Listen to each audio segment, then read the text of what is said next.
नमस्कार बच्चों। एमए पूर्वार्ध में हम सूरदास की साहित्य लहरी की व्याख्याएं कर रहे थे। हम आज उसके आगे की व्याख्या करेंगे। देखिए अगला पद।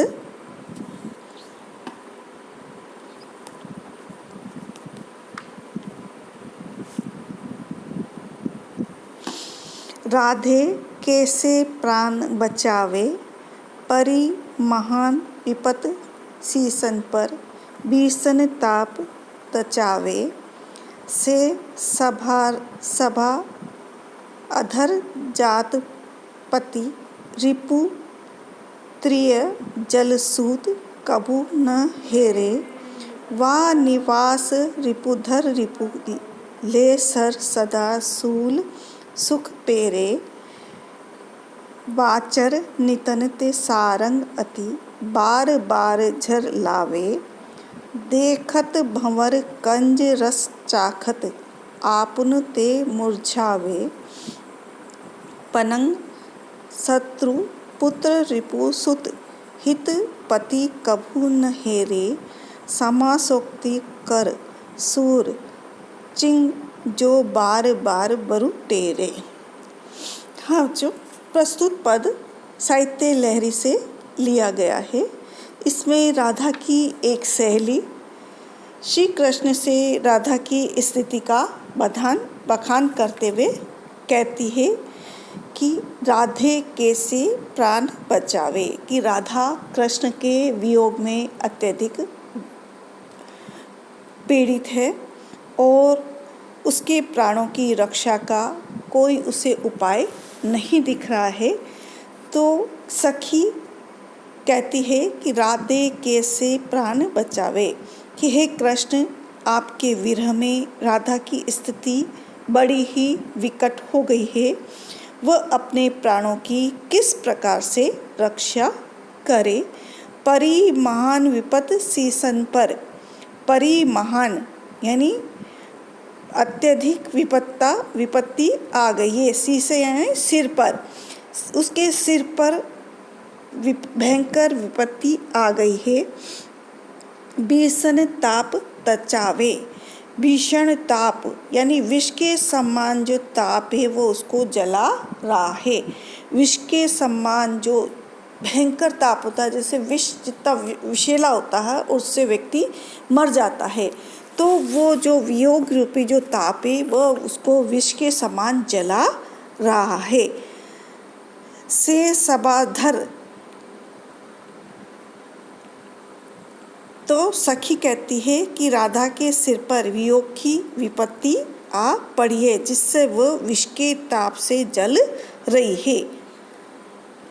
से सबाधर जात पति रिपुपुत्र, जत सूत कभू न हेरे, कि विरह के कारण वह सबाधर यानी जहाँ सबाधर होती थी, जहाँ वह कृष्ण से मिलती थी, वृंदावन को कभी नहीं देखती। वह उसकी तरफ जहाँ पर वो कृष्ण से मिलती थी उस वृंदावन की तरफ वो कभी भी नहीं देखती है, क्योंकि एक तो वह वैसे ही दुखी है, फिर उसके बाद जलसूत यानी कामदेव कबू न हेरे उसे बहुत ही अधिक पीड़ित कर रहे हैं, उसको और भी अधिक दुखी कर रहे हैं। कामदेव उसे और भी अधिक दुखी कर रहे हैं, क्योंकि विरह के कारण वह वृंदावन को कभी भी नहीं देखती है और वो वैसे ही बहुत दुखी है, और कामदेव जलसूत उसको और भी अधिक दुखी कर रहे हैं। वा निवास रिपुधर रिपुले सर सदा सूल सुख पेरे। वह निवास जहाँ पर कि वो रहती थी, जो कि वृंदावन पुरी है।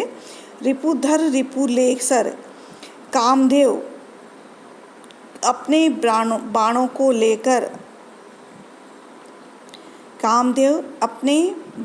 को लेकर आसानी से उसे पीड़ित सूल सुख पेरे, सूल की तरह पीड़ित कर रहे हैं। सर यानी बाणों से, कामदेव अपने बाण लेकर आसानी से उसे शूल की तरह पीड़ित कर रहे हैं। वाचर नितंत सारंग अति बार बार झर लावे। वाचर देखने पर, मछली के सदृश्य यानी वाचर यानी देखने पर, सारंग यानी नेत्र, सारंग के समान नेत्र, तो सारंग के समान नेत्रों वाली राधा की मछली के सदृश्य नेत्रों में बार बार आँखें भर आती है या उसकी आँखों से अश्रुधारा बहती रहती है। वह मछली के सदृश्य यानी सारंग यहाँ पर मछली को कहा गया है। मछली के सदृश्य नेत्रों वाली राधा के आँखों में बार बार जल भर आता है, यानी उसकी आँखों से लगातार अश्रुधारा बह रही है।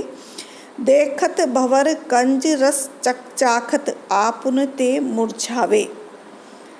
और भंवर यानी भंवरे, कंज यानी कमल, रस यानी रस, चखत यानी चखते हैं। भंवरों को कमल रस चखते हुए देख करके आपुन ते मुरझावे, भंवरों को कमलों का रस चखते हुए या भंवरों को कमल के ऊपर बैठा हुआ देख करके और राधा मुरझा रही है, उनको देख करके वो मुरझा रही है यानी पीड़ित हो रही है। अर्थात भाव ये कि राधा कृष्ण के वियोग में सदा ही उदासी उसके ऊपर बनी रहती है। पनंग शत्रुपुत्र रिपु सूत हित पति कबू न हेरे। पनंग यानी चंद्रमा, और चंद्रमा की ओर भी वो कभी नहीं देख पाती है। पनंग शत्रु, पनंग यानी चंद्रमा को वो अपना शत्रु समझ करके और उसकी ओर भी वो कभी भी देख नहीं पाती है।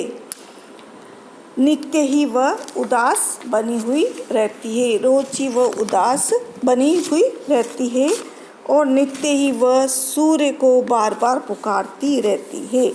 समासोक्ति कर, यहाँ पर इस पद में सूर ने समासोक्ति अलंकार का प्रयोग किया है। सूरदास जी कहते हैं कि समासोक्ति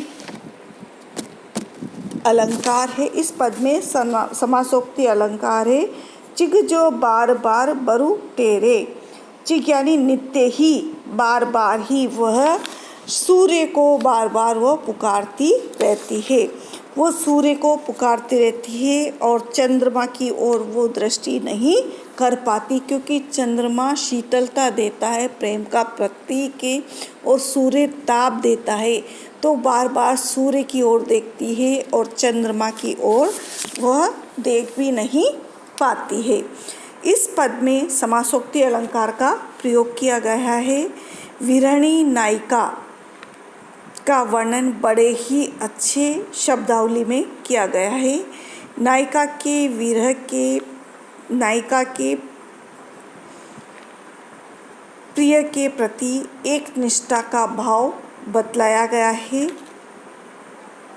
इसमें बताया गया है कि मिलन बहुत अधिक कठिन है और उसकी विपत्ति केवल इसलिए है कि उसका प्रेम स्वीकृत